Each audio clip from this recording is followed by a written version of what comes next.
तो vibrating string इस topic पर हम बात करते आ रहे थे।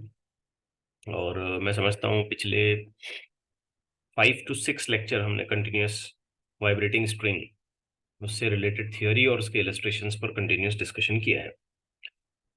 Probably this is going to be the concluding lecture and we were learning about some special conditions based on the vibrating string. Just like कल के लेक्चर में हमने Young's modulus and the frequency of vibrating string इस पे discussion किया। And then we had a discussion on temperature changes which means thermal expansion and the frequency of vibration, इस पर भी हमने डिस्कशन किया। आज भी हम कुछ ऐसे ही आइडियाज पर बात करेंगे। सो लेट्स बिगिन विथ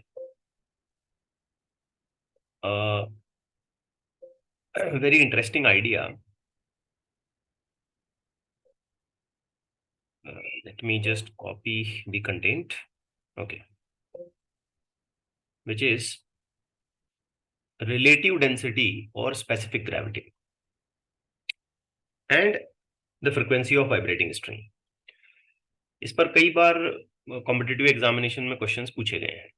अब रिलेटिव डेंसिटी या स्पेसिफिक ग्रेविटी ये टर्म इंक्लूड किया गया है in a chapter of mechanical properties of fluids. वहां पर हम इसको बहुत डिटेल में पढ़ने वाले हैं। एक हल्का सा ग्लिम्स या एक रेफरेंस बोलकर हम इसको यहाँ पर यूज कर रहे हैं। बेसिकली हमारा इंटेंशन सिर्फ इस बात को समझना है कि रिलेटिव डेंसिटी या स्पेसिफिक ग्रेविटी के अजम्पशन में फ्रीक्वेंसी ऑफ वाइब्रेटिंग स्ट्रिंग कैसे चेंज होती है। तो यहाँ सारा मामला कुछ ऐसा है, जैसे फॉर एग्जांपल कि हम एक सोनोमीटर बॉक्स की एग्जांपल से बात करना शुरू करते हैं। तो लेट मी कंसिडर कि ये एक सोनोमीटर बॉक्स है और कुछ वेट और वायर हमने यहाँ पे लगाई है। This is going to be pulley. Let's say कि ये वायर मैं ऐसे इस पे अटैच करता हूँ and to this wire we put up some weight. तो यहाँ अब ये वेट बेसिकली क्या करेगा, वायर में टेंशन प्रोड्यूस करेगा T. And based on the certain length of vibration जो हम ब्रिजेस लगा के मेंटेन करेंगे, ये लेंथ है एल वाइब्रेटिंग लेंथ, हम एक पर्टिकुलर फ्रिक्वेंसी यहाँ पे ऑब्टेन कर पाते हैं। That is n is equal to 1/2L root t by mu. And we know that this particular frequency we call it as fundamental frequency. Based on higher order frequencies overtones, यहाँ पे जो है number ये change होता जाता है 2 3 4 5 6 7 and so on, based on यहाँ पे कितने लूप्स बनते हैं। And that accordingly it is going to become first overtone, second overtone, third overtone and so on. अब यहाँ पे सवाल ये पैदा होता है कि हम ये रिलेटिव डेंसिटी या स्पेसिफिक ग्रेविटी के टर्म को यहाँ क्यों इंट्रोड्यूस कर रहे हैं। तो इसका आंसर हमें इस फॉर्मूले पे थोड़ा सा गौर करने पे, थोड़ा ध्यान देने पे मिल जाएगा। देखो, रिलेटिव डेंसिटी या स्पेसिफिक ग्रेविटी ये लेंथ के रिलेशन में नहीं है term. It is not in relation to length, even it is not related to linear mass density mu, because ये लेंथ और म्यू तो ये वायर की प्रॉपर्टीज हैं। ये जो रिलेटिव डेंसिटी है या स्पेसिफिक ग्रेविटी है, बेसिकली ये रिलेट करती है टेंशन के साथ। जैसे कि यहाँ पे जो हमने वेट अटैच कर रखा है, जो टेंशन प्रोड्यूस कर रहा है, उसके मास की अपनी कुछ डेंसिटी यहाँ पे है। फॉर एग्जाम्पल यहाँ पे आपने आयन का वेट यूज किया, या आपने कॉपर का वेट यूज किया, या आपने जिस किसी पर्टिकुलर मटेरियल का यहाँ पे वेट यूज किया है, तो उसकी डेंसिटी के अकॉर्डिंगली ये वेट डेवलप हुआ है, और ये वेट जितना डेवलप हुआ है उसके अकॉर्डिंगली यहाँ पे टेंशन आया है। नाउ सपोज हम ये करते हैं कि इस वेट को किसी लिक्विड में सबमर्ज कर देते हैं, डुबा देते हैं इसको। तो जैसे हम इसको किसी लिक्विड में सबमर्ज करेंगे, जहां पे लिक्विड की अपनी कुछ खुद की डेंसिटी हम बोल सकते हैं, तो सबसे पहला और इफेक्टिव चेंज जो हम देखेंगे वो ये होगा कि ये वेट हल्का हो जाएगा, है ना। बायोंसी फोर्स की वजह से ये वेट हल्का हो जाएगा।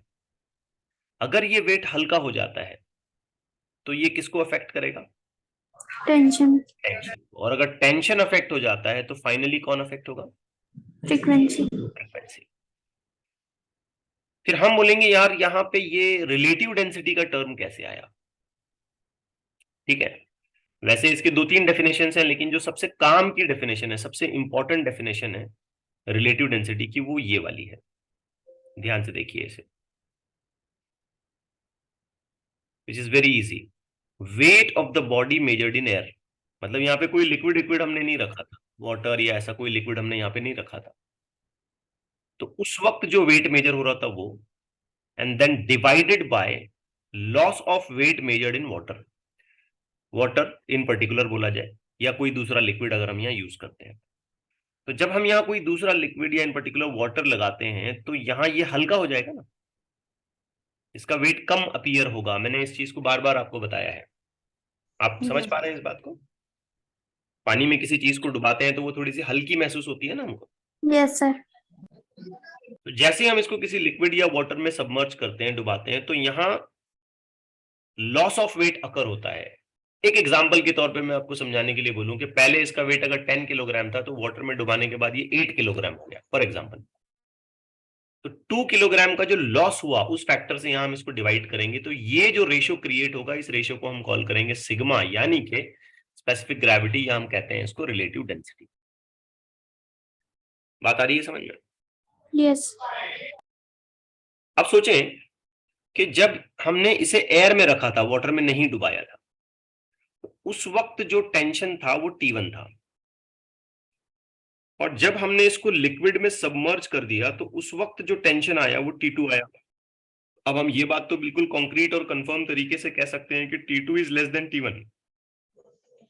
करेक्ट है ना? Yes sir. सो सिग्मा हम कैसे लिख पाएंगे बच्चों? जरा सोचिए। तो सिग्मा होगा wait of the body measured in air, यानी कि T1। बिना लिक्विड के यहाँ पे जो भी टेंशन था उसका जिम्मेदार, उसका पॉसिबल, उसकी रिस्पॉन्सिबिलिटी किसकी थी? वेट की ही थी ना। यस। हाँ, यस सर। तो ये न्यूमरेटर वाला फैक्टर T1 हो गया। अब आप सोच समझ के बताओ, थोड़ा ध्यान दे के बताओ कि लॉस ऑफ वेट मैं कैसे लिखूं। अगर मैं इसको वाटर में डुबा देता हूं, सबमर्ज करता हूं, तो मुझे नया टेंशन T2 मिल रहा है और T2 कम है, तो मैं लॉस कैसे लिखूं? T2 माइनस T1 - T2 बेटा, क्योंकि T1 बड़ा है। तो सिग्मा का, यानी कि स्पेसिफिक ग्रेविटी या रिलेटिव डेंसिटी का जो सबसे सिंपल और जनरलाइज फॉर्मूला बनता है वो ये है। अब हम चाहें तो इसको थोड़ा सॉल्यूशन या थोड़ा सॉल्व करके, रीअरेंज करके लिख सकते हैं। Let's make a kind of cross multiplication. तो this is going to become sigma T1 minus sigma T2 is equal to T1। Correct है? Yes. The factor of T1 on this side and sigma on the other side, sigma T2 on the other side. So you will be getting sigma T1 minus T1 is equal to sigma T2। यहां से आपने T1 factor common ले लिया, आपको मिलेगा sigma -1 is equal to sigma T2। तो इसे अगर हम रीअरेंज करते हैं like this, T1 by T2, so we will be getting sigma divided by sigma -1। Getting the point? Yes sir. Now as we are performing an experiment, तो हम ये देखते हैं कि ये लेंथ, ये म्यू, ये सारे फैक्टर कांस्टेंट है। तो इसका सीधा सा मतलब यही हुआ ना बेटा कि frequency is directly proportional to tension T। Yes. Root में, therefore if we need to write N1 by N2, we can write root में T1 by T2। अब आपने अभी अभी T1 by T2 का रेशियो एस्टिमेट किया है, फाइंड आउट किया है, तो N1 by N2 is now going to become as under root, yes, sigma by sigma minus sigma divided by sigma -1। सो ये एक स्पेसिफिक रिलेशन हम यहाँ पे बना सकते हैं रिलेटिव डेंसिटी सिग्मा का और फ्रीक्वेंसी के अंदर आने वाले वेरिएशन का। हो सकता है इस तरीके का क्वेश्चन किसी एमसीक्यू में पूछा जाए कि how exactly it is going to be related. बात समझ आ गई आपको? Yes sir. अब एक और रिलेशन इसमें लेंथ के हिसाब से भी बनाया जा सकता है। Now to explain that I will use a numerical. एक क्वेश्चन का इस्तेमाल मैं करता हूं, और ये कंटिन्यूएशन में आ रहा है question. Now stone is hung in air from a wire which is stretched over a sonometer. तो ये जो वेट यहाँ पे लगाया है ना, इसने इसको स्टोन बोला है। तो ये सोनोमीटर की वायर पे ये स्टोन लगा के रखा एंड सो ऑन। इनिशियली जो लेंथ थी वो कितनी थी? 40 centimetre. 40 centimeters. Apart when the wire is in unison with certain tuning fork of 256 hertz. तो इनिशियल फ्रीक्वेंसी 256 hertz है। When the stone is completely immersed in water, उसको हमने पानी में डुबा दिया, then the distance between the bridge is again 22 centimetre to re-establish unison. वापस से यूनिसॉन आने के लिए, उसी फ्रीक्वेंसी को दोबारा गेन करने के लिए आपको length, distance between the bridges कितना करना पड़ रहा है? 22. इनिशियल लेंथ L1 40 है, जबकि फाइनल लेंथ 22 सेंटीमीटर, और फ्रीक्वेंसी सेम मेंटेन हो गई क्योंकि पहले भी यूनिसॉन था और अभी भी यूनिसॉन है। तो चेंज क्या किया हमने यहाँ पे?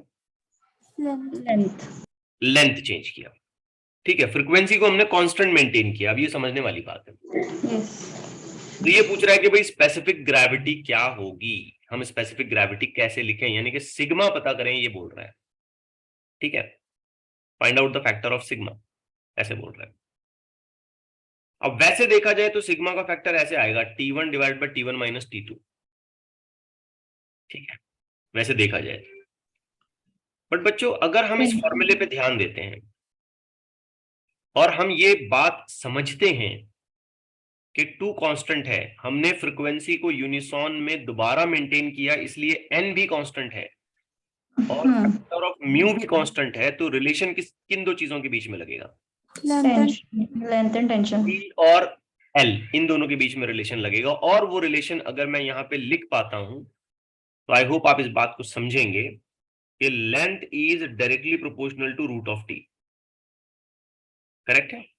यस। देखिए यहां से फौरन समझ में आ जाएगा, ये कांस्टेंट है, ये कांस्टेंट है, ये भी सॉरी ये कांस्टेंट है, ये कांस्टेंट है, और इसको हमने कांस्टेंट मेंटेन किया है, तो ये लेंथ इधर चला जाएगा, बाकी सारे कांस्टेंट। तो L and T, root of T is directly proportional. Correct है? तो इसी का मतलब बेटा यही निकलेगा ना कि T is directly proportional to L का स्क्वायर। Yes sir. अब जरा सोचो कि बाय डेफिनेशन अगर हम सिग्मा लिखते हैं, स्पेसिफिक ग्रेविटी लिखते हैं, तो हमें लिखना पड़ता है T1 divided by T1 minus T2। अब T1 हटा के हम क्या लिख पाएंगे? Very good, L1 divided by L1 square minus L2 बस आपका आंसर यहाँ आ गया। L1 40 है, 40 का स्क्वायर, L2 22 है, आई गेस 40 L1 ही है पहले, तो L1 अगेन 40 का square and then L2 which is 22 का स्क्वायर हो गया। इस हिसाब से हम चलते हैं तो हमको सीधे सीधे ऑप्शन बी मिल जाए। तो इस न्यूमेरिकल में हमने क्या किया? फ्रीक्वेंसी को मेंटेन करके टेंशन और लेंथ को रीअरेंज किया with the same condition of specific gravity. ठीक है, और यहां जो मैं आपको डेरिवेशन बता रहा हूं, इसमें मैंने लेंथ को कांस्टेंट किया है और मैं अल्टरेशन या कंडीशन समझाने की कोशिश कर रहा हूं फ्रीक्वेंसी और स्पेसिफिक ग्रेविटी की, या स्पेसिफिक ग्रेविटी की और टेंशन की, either way you can say.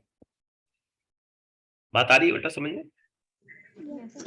Okay, तो ये कुछ छोटी सी कंडीशन हमें याद रखनी है कि इस तरीके से भी क्वेश्चंस बनाए जा सकते हैं, और जहां तक मुझे याद आ रहा है ये वाला क्वेश्चन भी किसी एग्जामिनेशन में पूछा गया। आई होप आइडियाज क्लियर हो गए ठीक ठाक इसके।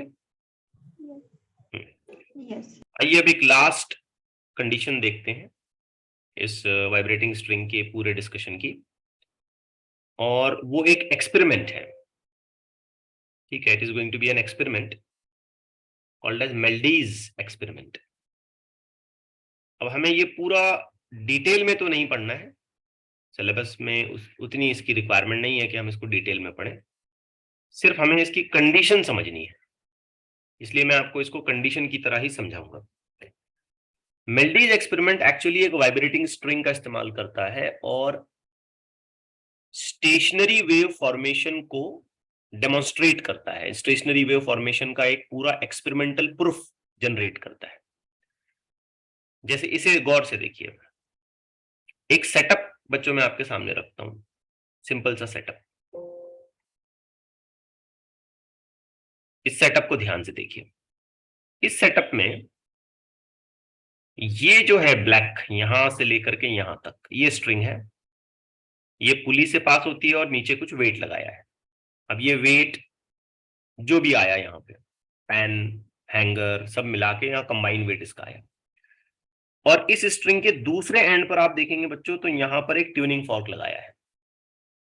मतलब हम इस स्ट्रिंग को इस ट्यूनिंग फॉर्क की हेल्प से वाइब्रेट कराने वाले हैं, इस पर वेव्स सेट कराने वाले हैं। आ रही बेटा बात समझ में? Yes, sir. ठीक है। अब मान लेते हैं इस पे हमने वेव सेट कराई, तो वो वेव ऐसे ऐसे प्रोपोगेट होते होते होते ना यहाँ एंड पे पहुंचेगी, और ये लगातार ट्यूनिंग फॉर्क की तरफ से आती रहेगी। बट वो वेव जब यहाँ एंड पे पहुंचती है, तो इस पुली पर पहुंचने के बाद वो एक क्लोज एंड, डेड एंड पर आ जाती है, तो यहां से ये रिफ्लेक्ट होना शुरू हो जाएगी। ठीक है। इमेजिन करें, सोचें कि इस स्ट्रिंग पर टोटल कितनी वेव्स हैं। तो आंसर सिंपल है, एक जो ट्यूनिंग फॉर्क की तरफ से पुली की तरफ जा रही है, और दूसरी जो पुली से रिफ्लेक्ट होके ट्यूनिंग फॉर्क की तरफ आ रही है।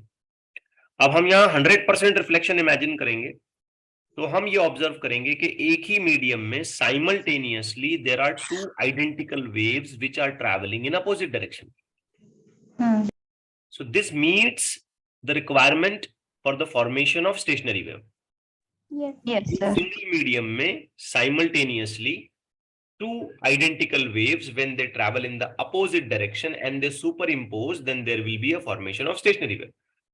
तो यहाँ पे स्टेशनरी वेव बनेंगी और ये स्ट्रिंग पूरी की पूरी लूप्स में डिवाइड हो जाएगी। ठीक है बच्चों।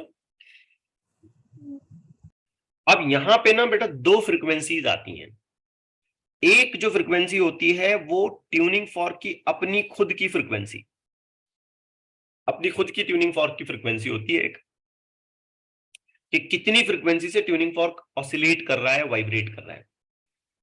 और बेटा दूसरी जो फ्रीक्वेंसी होती है ना, वो इस वायर की होती है, कि वायर या स्ट्रिंग कौन से मोड में, कितने हार्मोनिक्स में, कितने लूप्स बनाते हुए अपने हिसाब से वो वाइब्रेट कर रही है। आई बात समझ में? Yes, sir. ये सुनो। अब होता ये है कि इस मेल्डीज एक्सपेरिमेंट को हम दो अलग अलग पोजीशंस में परफॉर्म करते हैं। There are two different positions to perform it. See the difference, आपको फौरन समझ में आ जाएगा कि मैं जो पोजीशंस की बात कर रहा हूं वो क्या है। इस डिफरेंस को देखिए, आप ध्यान से देखिए। ये थोड़ा सा शिफ्टिंग में प्रॉब्लम हो रहा है, माउस। ओके, अब इन पोजीशंस को बेटा ध्यान से देखो। आप ये जो पहली पोजीशन है, इसमें ये देखोगे कि ट्यूनिंग फॉर्क के प्रॉन्ग्स ऐसे ऊपर नीचे वाइब्रेट कर रहे हैं और वेव ऐसे प्रोपोगेट कर रही है आगे। तो इन वाइब्रेशंस को और इन प्रोपोगेशन ऑफ वेव को अगर हम चेक करते हैं, तो ये आपस में एक दूसरे के साथ कैसे हैं? Perpendicular. Very good. तो ये जो पहली पोजीशन मैंने आपको बताई, इस पोजीशन को हम नाम देते हैं परपेंडिकुलर पोजीशन। परपेंडिकुलर पोजीशन, ठीक है? आ रहा है समझ में? अब वही सेम मेल्डीज एक्सपेरिमेंट, लेकिन हम थोड़े से डिफरेंट ओरिएंटेशन में, डिफरेंट कंडीशन में परफॉर्म कर रहे हैं, जिसमें हम ये देखते हैं कि ये ट्यूनिंग फॉर्क जो वाइब्रेशंस क्रिएट कर रहा है ये, और वेव का प्रोपोगेशन जिस डायरेक्शन में हो रहा है वो, ये आपस में कैसी हैं? पैरेलल। तो इस पर्टिकुलर पोजीशन को बच्चों हम नाम देते हैं पैरेलल पोजीशन। ठीक है। तो सेम मेल्डीज एक्सपेरिमेंट जो है, ये दो अलग अलग तरीके से परफॉर्म किया जा सकता है। One of them is a perpendicular position and the another of them is parallel position.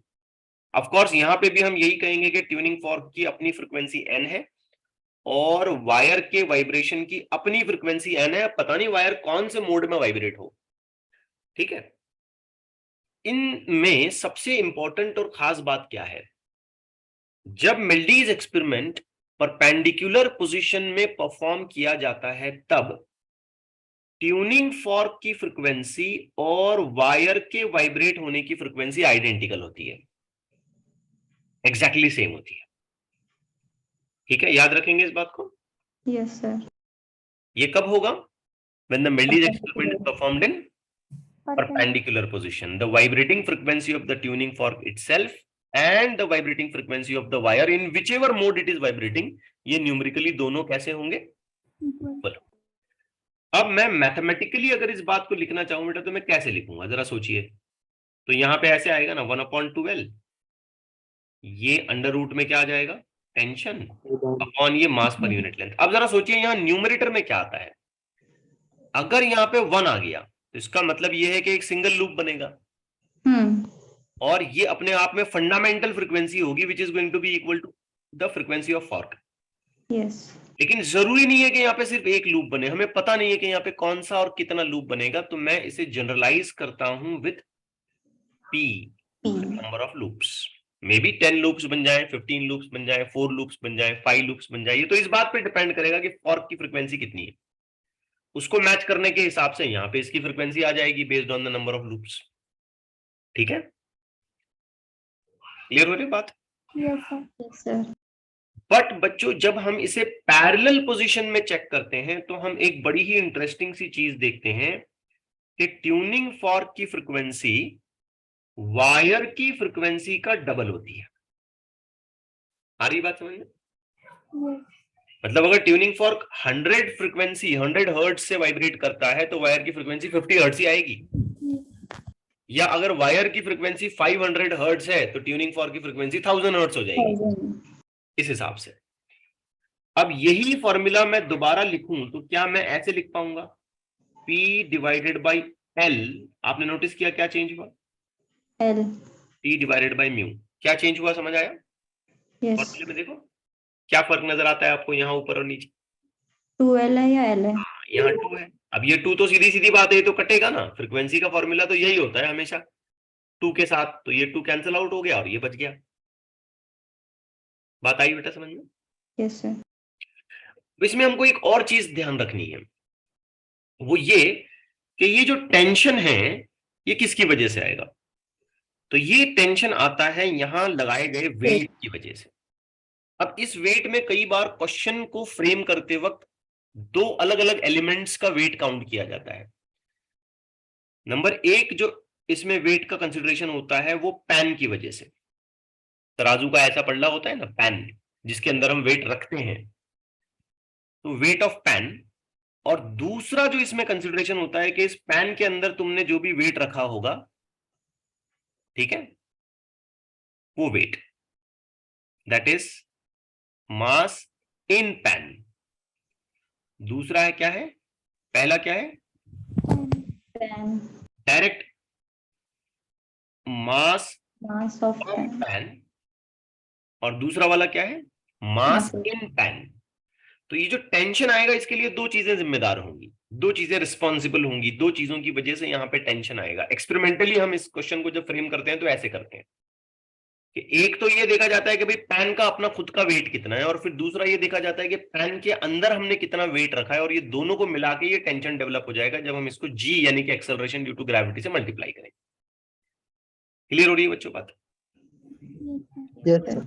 एक बात आपने ये याद रखनी है। दूसरी बात आपने जो काफी इंटरेस्टिंग है वो ये याद रखनी है कि अगर हम एक मेल्डीज एक्सपेरिमेंट का सेटअप ले लें और उसे सेम ट्यूनिंग फॉर्क से परफॉर्म करें, ठीक है, सेम आइडेंटिकल ट्यूनिंग फॉर्क, लेकिन इस शर्त के साथ कि हम उसे पहले पैरेलल में परफॉर्म करें, सॉरी परपेंडिकुलर में परफॉर्म करें और बाद में पैरेलल में परफॉर्म करें, तो क्या होगा जरा सोचिए।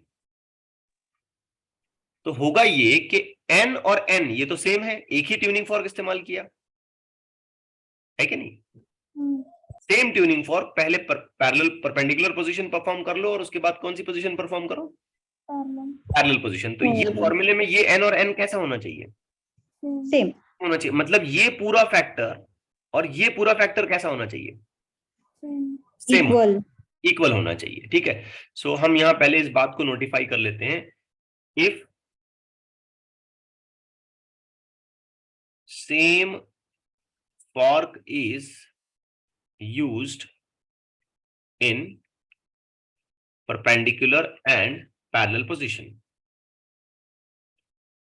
तो मैथमेटिकली इसका मतलब ये निकाला जाएगा कि ये सारा फैक्टर, ये सारा कैलकुलेशन, ये सारी चीज और ये वाली सारी चीज कैसी होनी चाहिए? इक्वल होनी चाहिए of course if you use same length and same tension, तो हम इसे इक्वल कर देते हैं। तो ये हो गया P divided by 2L under root में T by mu equal P divided by L and then again under root में T बाई म्यू। अब यहां हम थोड़ा कंफ्यूज हो जाएंगे कि कौन सा P किसका है। ये वाले जो फॉर्मूले में ये P है, ये किसके लिए है? परपेंडिकुलर का। परपेंडिकुलर पोजीशन के लिए। तो मैं इसको सिंबलाइज करने के लिए, समझने के लिए, यहाँ परपेंडिकुलर का सिंबल लगा देता हूं। और ये वाले नंबर ऑफ लूप्स, ये वाला P किसके लिए है? पैरेलल का। तो ऐसे पैरेलल का निशान मैं यहाँ पे लगा देता हूँ। अब बेटा हम ये देखेंगे कि ये L फैक्टर, ये L फैक्टर, ये पूरा T बाई म्यू और ये पूरा T बाई म्यू तो कट गया। तो जो बचा अगर हम उसे रीअरेंज करें तो हमें मिलेगा P perpendicular is equal to 2 times of P parallel. आप ये नोटिस कर पाए? Yes sir. Now what do you mean by this? इसका क्या मतलब है? P परपेंडिकुलर का डबल।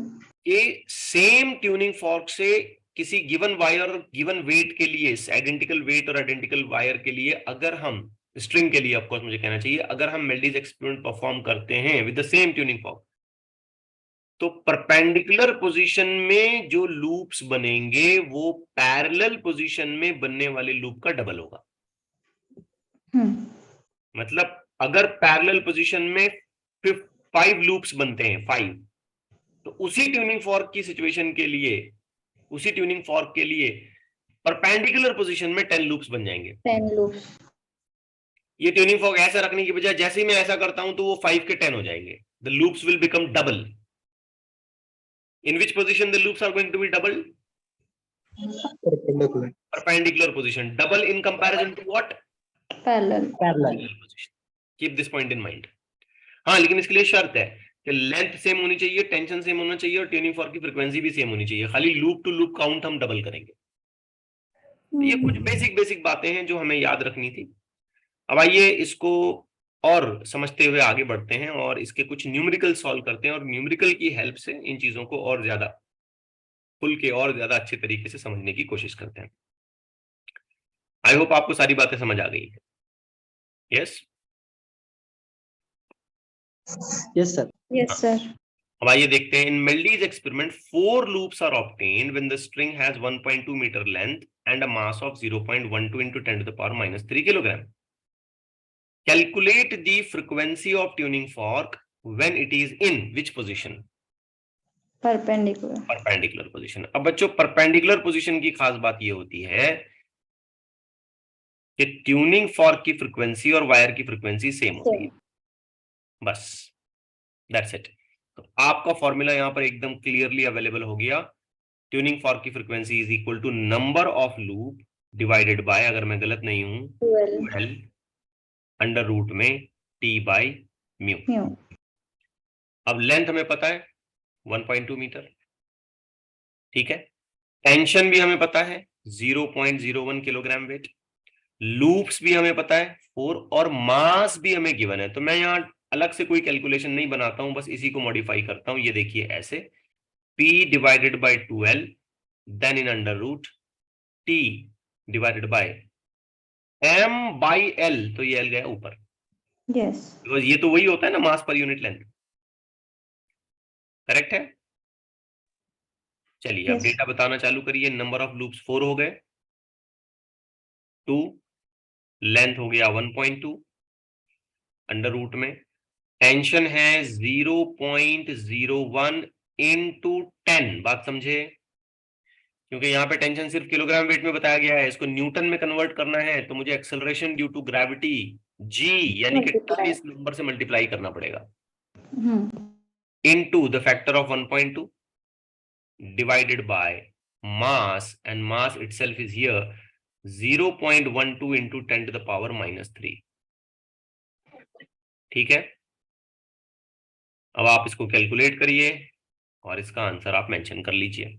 जो भी है मैं इसको अलग से और कैलकुलेशन नहीं करूंगा यहाँ पे। क्लियर हो गई बात? Yes sir. ओके, आइए अब एक और देखते हैं next.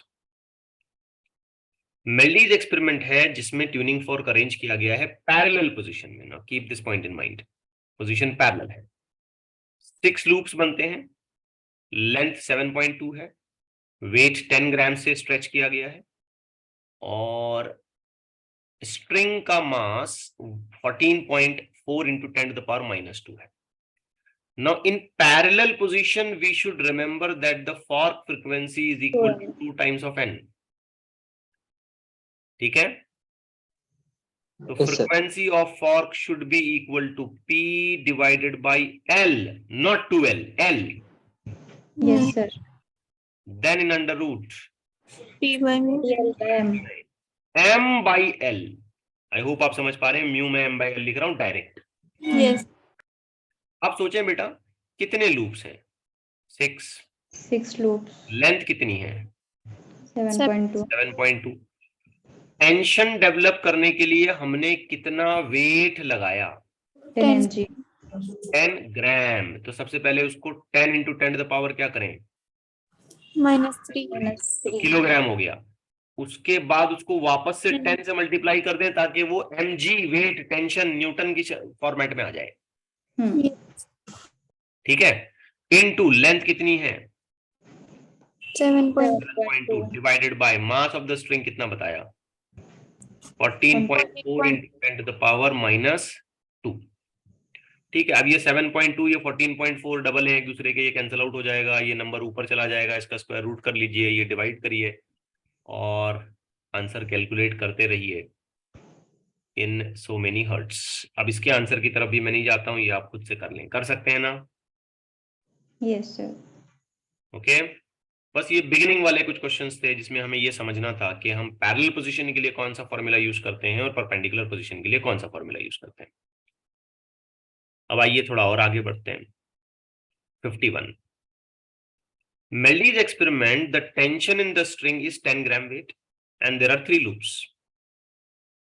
Find the required tension in the string to obtain 4 loops keeping other parameter constants. बाकी के सारे पैरामीटर हमने कांस्टेंट रखे हैं बेटा। अब बाकी के सारे पैरामीटर मतलब क्या हो गया? Length and frequency and frequency. तो बच्चों आप जब इस पर्टिकुलर इक्वेशन को देखते हो, n इज इक्वल टू कोई भी पोजीशन ले लो आप, पैरेलल या परपेंडिकुलर कोई फर्क नहीं पड़ता, तो ये कुछ ऐसा होता है ना p and then under root में क्या होता है? T by t by. अब बच्चों हमने क्या करना है कि ये सारा कांस्टेंट करना है।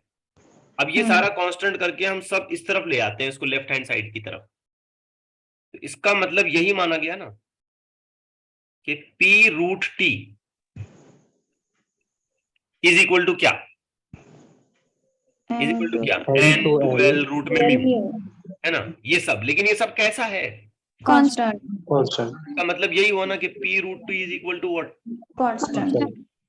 अच्छा, अब इसका लॉजिक समझ रहे हो? p रूट t कांस्टेंट होने का मतलब जानते हो बच्चों क्या है? p रूट t कांस्टेंट होने का मतलब ये है कि number of loops in first situation and tension in second situation should equal to number of loop in second situation and tension in the second situation.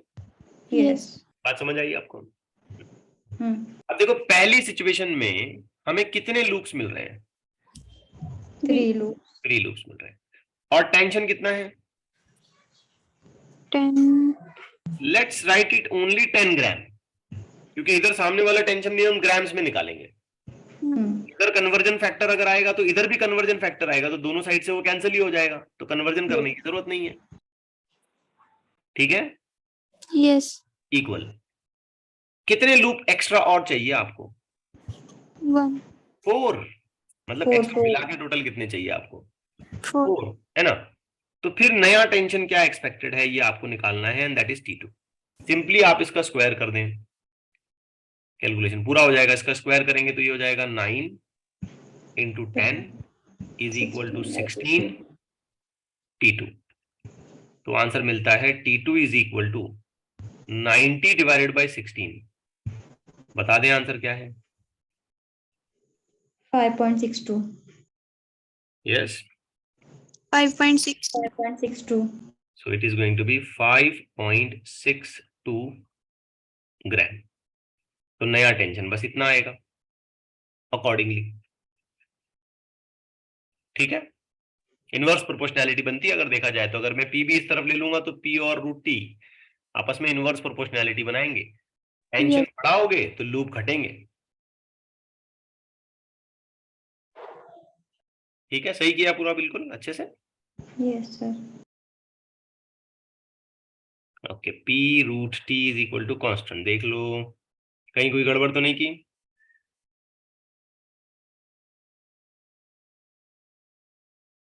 Tension अगर हम बढ़ा रहे हैं तो लूप घटेंगे।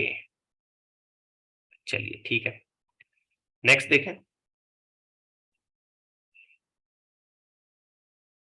केयरफुली करना आप इसको। लेट मी चेक, किसी ने कुछ मुझे मैसेज किया, सर टेंशन बढ़ा तो लूप कहाँ घटे। टेंशन बढ़ा नहीं, घटा है यहाँ पे, तो लूप बढ़े हैं। उल्टा हुआ ना, पहले टेंशन कितना लगा रहे थे? 10. हाँ, तो कितने लूप्स मिल रहे थे? 3। 3. अब टेंशन कितना लगा रहे हैं? 5.62. लूप्स कितने मिल रहे हैं? 4. इनवर्स रिलेशन वैलिड है? Yes, sir. ओके, आइए नेक्स्ट देखते हैं। मेरा कैलकुलेशन चेक कर लो, सब कुछ सही किया क्या? Yes, sir. Perfectly okay. Yes. In Meldy's experiment, when the string is stretched by an empty pan, खाली पैन, तो 3 loops आते हैं। When 1 gram weight is added in the pan, the number of loops become 2. तो देखो tension बढ़ रहा है, loops घट रहे हैं। Find the mass of the pan. तो बच्चों पहला जो टेंशन था ना, पहला वाला T1, वो सिर्फ ऐसा था M0G, जिसमें M0 मतलब है पैन का वेट। हाँ.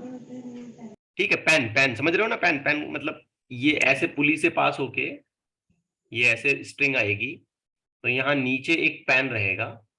ठीक है, और आपने जो वेट लगाने हैं, वेट रखने हैं, ये इस पैन में रखने हैं। ठीक है, तो पैन का अपना खुद का भी तो कुछ वेट होगा, 2-3 ग्राम, 1 ग्राम, जो भी होगा, 0.5 ग्राम, जो भी होगा। तो अगर हमने इसके अंदर कुछ भी वेट नहीं रखे हैं तो किसका वेट यहाँ पे अकाउंटेबल है? पैन का। पैन का। Yes, तो sir. पहले केस में जब हमें 3 लूप्स मिल रहे थे तो सिर्फ पैन के वेट की वजह से टेंशन आ रहा था, तो मैंने लिखा T1 is equal to M0G, where M0 is nothing but mass of pan. ठीक है, let me mention here M0 क्या है? M0 Mass of Pan. Mass of pan. अब इस T1 टेंशन को करस्पॉन्ड करते हुए P1 नंबर ऑफ लूप्स जो हमको मिलते हैं वो 3 मिल रहे हैं। ठीक है, फिर हमने क्या किया, पैन में कुछ वेट ऐड किया। कितना वेट हमने पैन में ऐड किया? 1 kg. 1 ग्राम। ध्यान से देखो, ग्राम वेट। तो इसका मतलब T2 कितना हुआ? पैन का वेट प्लस 1 ग्राम इंटू जी। ये समझ में आया सबके? Yes, sir. पैन के वेट के अंदर एक और ग्राम डाला तो टोटल वेट कितना हो गया? पैन का वेट प्लस 1 पैन का weight plus 1 gram into G, acceleration due to gravity का फैक्टर आएगा ताकि वो न्यूटन में कन्वर्ट हो जाए या डाइन में कन्वर्ट हो जाए। तो ऐसा करने पे हमको कितने लूप्स मिल रहे हैं? 2 loops. 2 मिल रहे हैं। बाकी के सारे पैरामीटर्स हमें अज्यूम करके चलना है कि वो कांस्टेंट है, कांस्टेंट है, लेंथ कांस्टेंट है, म्यू कांस्टेंट है। तो क्या मैं सीधे सीधे इस तरीके की कंडीशन वैलिड कर दूं? बोलिए। Yes. 2 root T2. ठीक है, अब P1 कितना है? 3 अंडर रूट में क्या? M0G.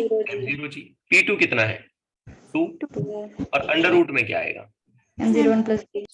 M01 plus G। अब G दोनों साइड से काट दो। आप G का इस्तेमाल नहीं भी करोगे तो भी चलेगा, लेकिन मैंने फिर भी सेफर साइड आपकी अंडरस्टैंडिंग क्लियर हो इसलिए कर दिया। तो G काट दो और स्क्वायर कर दो, तो 3 का स्क्वायर हो गया 9। आंसर आया M0 इज इक्वल टू, यहां स्क्वायर हो जाएगा 4 और इसके साथ आएगा M0 प्लस 1। हमने G काट दिया है। एक छोटे से सॉल्यूशन की जरूरत होगी। 9M0 is equal to 4M0 plus 4।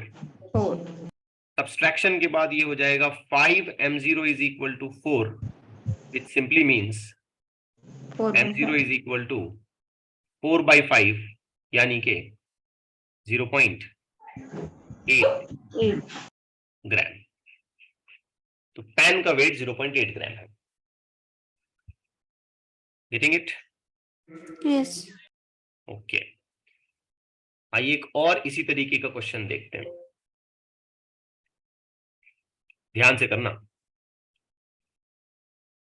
In Melde's experiment find the weight added in pan, मतलब यहाँ पे पेन प्लस वेट ऐसा सिचुएशन है। If the number of loops changes from 4 to 2 and if the initial tension in the string is 1960 dyne and mass of the pen is 1 gram, तो देखिए initial tension directly dance में given है, T1 is equal to 1960 dine, और इसके लिए जो corresponding loops बनते हैं P1 वो बन रहे हैं 4। बेटा बात समझ आई? Yes. नया टेंशन T2 इज इक्वल टू, तो हमें ऐसे लिखना पड़ेगा M0 plus M into G। Clear है? Yes. इसमें M0 क्या है? पेन Mass का of वेट, पेन का वेट, या कह सकते हो पेन का मास जो कि 1 ग्राम है, और ये M क्या है? पेन के अंदर का वेट। वो वाला मास जो हम पेन में ऐड करेंगे and then we multiplied with factor of G। तो ऐसा करने पे हमको कितने लूप्स मिल रहे हैं? 2. 2। नाउ अंडर अजम्पशन काम करना पड़ेगा कि बाकी सारा कुछ कांस्टेंट है। अगर बाकी सब कुछ कांस्टेंट है तो हमारी इक्वेशन बनती है P1 root T1 equals P2 root T2। P1 है 4, रूट T1 है 1960 इज इक्वल टू P2 है 2 और रूट में T2 है M0 plus M into G। जैसे हमेशा करते हैं वैसे स्क्वायर करेंगे, बट बिफोर दैट हम इसको काट भी सकते हैं, ये कट गया। अब इसे स्क्वायर करें, स्क्वायर करने पे क्या हो गया? 4 into 1960. 1960 इज इक्वल टू, इस तरफ क्या बचा? M0 plus M. M0 plus M into G। अब बहुत ध्यान से सुनना, केयरफुली सुनना इस बात को। 4 into 1960 is equal to M0 तो बच्चों 1 ग्राम है, प्लस है ना, M0 1 ग्राम है, ये रहा यहाँ पे 1 ग्राम, प्लस M जो हमें कैलकुलेट करना है इंटू G का वैल्यू कितना है? 10. लाउड जरा क्लियरली बोलें, कितना है G का वैल्यू? 10। ये रॉन्ग है, यहां हम गलती करेंगे। आप नोटिस करें यहां जो यूनिट चल रहा है ये डाइन्स चल रहा है, टाइम में है। मतलब CGS यूनिट में हमें G का वैल्यू लिखना है। CGS यूनिट में G का वैल्यू होता है 980। 9.8 भी बोलोगे तो गलत बोल रहे हो, 9.8 ये भी MKS यूनिट है, और 9.8 का ही हमने राउंड ऑफ करके 10 बोलते हैं, तो 9.8 नहीं चलेगा, 980 CGS यूनिट में सेंटीमीटर पर सेकंड स्क्वायर G का वैल्यू। समझ पाए ऐसा क्यों किया हमने? क्योंकि सारे कैलकुलेशन हम हमारे यहाँ पे CGS यूनिट में चल रहे हैं, ये डाइन और ये ग्राम एंड ऑल दैट। अब ये कैलकुलेशन काफी आसान हो गया। सबसे पहले तो देखें, ये 980 कट जाएगा और 1960 को ये काटेगा 2 से, ठीक है, 98 का डबल 196, 0 कट गया। 4 इंटू 2 कितना हुआ? 8 is equal to 1 plus M। तो आंसर क्लियर है, M is equal to 7 gram. तो पैन के अंदर हमें 7 ग्राम का वेट पुटअप करना पड़ा था। Okay, Yes, sir. Let's take another question.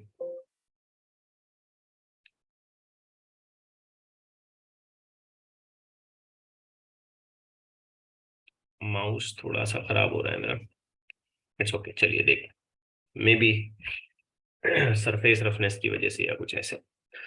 Now here in this question it is said that in the transverse mode of Meld's experiment the frequency of tuning fork and the wave in the string are in the ratio. Transverse मतलब कौन सा mode होता है? ऊपर 4 ने 2 है, वो कहाँ पे? 4 कैंसिल किए थे। अच्छा ये 2, हाँ यहाँ सॉरी, 2 है। यस यस यस, कैलकुलेशन में मिस्टेक हो गया. This should be taken as, नहीं सर, राइट है, नहीं बराबर, स्क्वायर का राइट है, स्क्वायर कर रहे हैं, सॉरी फॉर दैट, स्क्वायर कर रहे हैं, राइट. ठीक है, देखो ये 2 बचा था, बाद में स्क्वायर कर दिया था ना उसका. Okay, so it's all right. Now coming back to this question, in the transverse mode, I was on a question कि transverse mode का क्या मतलब होता है. मेल्डीज एक्सपेरिमेंट जो है 2 मोड्स में परफॉर्म होता है, 2 different modes. One is called as perpendicular and the another is called as parallel. Transverse mode मतलब कौन सा, पैरेलल या परपेंडिकुलर? नहीं, रॉन्ग. परपेंडिकुलर. वेव्स वाला लेक्चर शायद तुमको ठीक से याद नहीं है. ट्रांसवर्स वेव्स जिसमें वाइब्रेशन और वेव का प्रोपोगेशन आपस में परपेंडिकुलर होता है. एग्जांपल टी से भी बताया था मैंने, परपेंडिकुलर. Yes sir. तो ट्रांसवर्स मोड का मतलब हो गया परपेंडिकुलर पोजीशन. तो परपेंडिकुलर पोजीशन में फ्रीक्वेंसी ऑफ फॉर्क और frequency of vibrating string same होती हैं. यस. 1:1. 1:1. ठीक है. Yes. Let's take another question.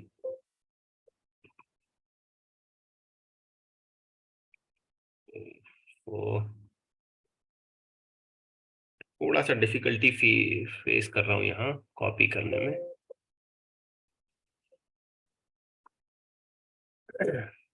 Just wait a second.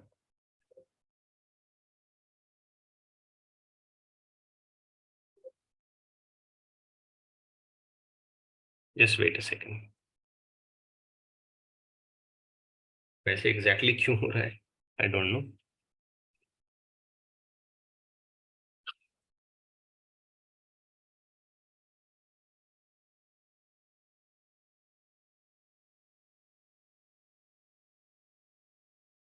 Okay. So this is the next question. This is the next question. You see, in this question, 3 loops are obtained when the string is stretched by a mass of 6 grams. In order to get 2 loops without changing the position of the fork, the weight to be placed is. तो काफी simple है, बिना किसी time pass के हम सीधी अपनी बात करते हैं. P1 √T1 equal P2 √T2. P1 कितने लूप्स हैं? 3. कितना ग्राम वेट लगाया था? 6. कोई कन्वर्जन करने की जरूरत नहीं है. वी नीड 2 लूप्स, नया वेट T2. स्क्वायर करिए, 9 into 6 4 T2. Therefore finally T2 is equal to 9 into 6 divided by 4. चलिए बताइए, what is expected answer? 13.5. 13.5. ये हो गया आपका आंसर फाइनल. ठीक है ना. Yes sir. One last question for today, फिर ये अपना मेल्डीज वाला पार्ट भी खत्म हो जाएगा और स्ट्रिंग भी खत्म हो जाएगी. After that we will be working on vibrating air columns. अभी ये जो हम डिस्कशन सारा कर रहे हैं ये वाइब्रेटिंग स्ट्रिंग पर कर रहे हैं. उसके बाद हम फिर वाइब्रेटिंग एयर कॉलम से शुरू करेंगे. चलिए, let's take this question. I want you people to think on it. इस पे जरा सोचें आप.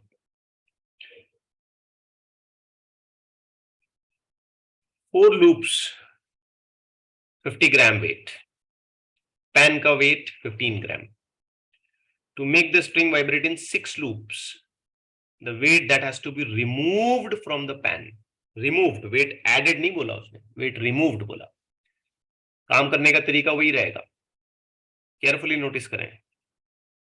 P1 √T1 equal P2 √T2. बेटा ध्यान से देखना मैं फॉर्मूले को कैसे लिख रहा हूं. M0 plus M1. नोटिस किया आपने? Yes. m0 plus m2। अब क्या समझ आया बताओ तो इसमें? पहले जब हमने एक्सपेरिमेंट किया था तो weight of the pan and mass in the pan बराबर है। बाद में एक्सपेरिमेंट किया तो weight of the pan and then again mass added in the pan. दोनों में फर्क है। रिमूव करने का उस पर बाद में बात करते हैं। रिमूव तो वो कितना रिमूव किया है ये बाद में पता चलेगा ना, कितना पहले चाहिए, पहले ये तो निकालें। ठीक है, कितने लूप्स थे पहले? 4। ध्यान से करना। कितना वेट है, मास कितना है पेन का? 15 15 ग्राम। और पेन में कितना वेट डाला था? 50 प्लस 15 50 ग्राम बराबर। अरे बच्चों समझ पा रहे हो? Yes sir. अब कितने लूप्स चाहिए? 6 लोग। पेन का वेट कितना है? 15 अब नया मास कितना है पेन में हमें ये पता नहीं है, लेकिन ये पता है कि पहले कितना मास था पेन में। पहले कितना था? 50 ग्राम था। अब चुपचाप से इस कैलकुलेशन को आगे बढ़ाओ, इसका स्क्वायर करो। 16 into 65 is equal to 36 15 plus m2. So if I take this equation like this, 15 plus m2 is equal to 16 into 65 divided by 36. बताइए इसका आंसर क्या होगा? 15 plus m2 is equal to, tell me quickly क्या answer आता है इसका? 28.8 28.8 एकदम correct answer चाहिए। तो अब बताओ m2 कितना हो गया? 28.8 माइनस 15 13.8 तो m2 का आंसर कितना आया?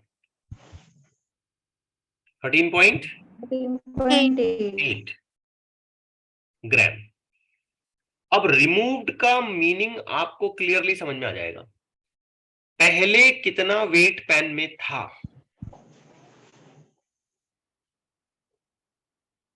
कितना वेट था पेन में पहले? 50। जब 4 लूप्स बन रहे थे।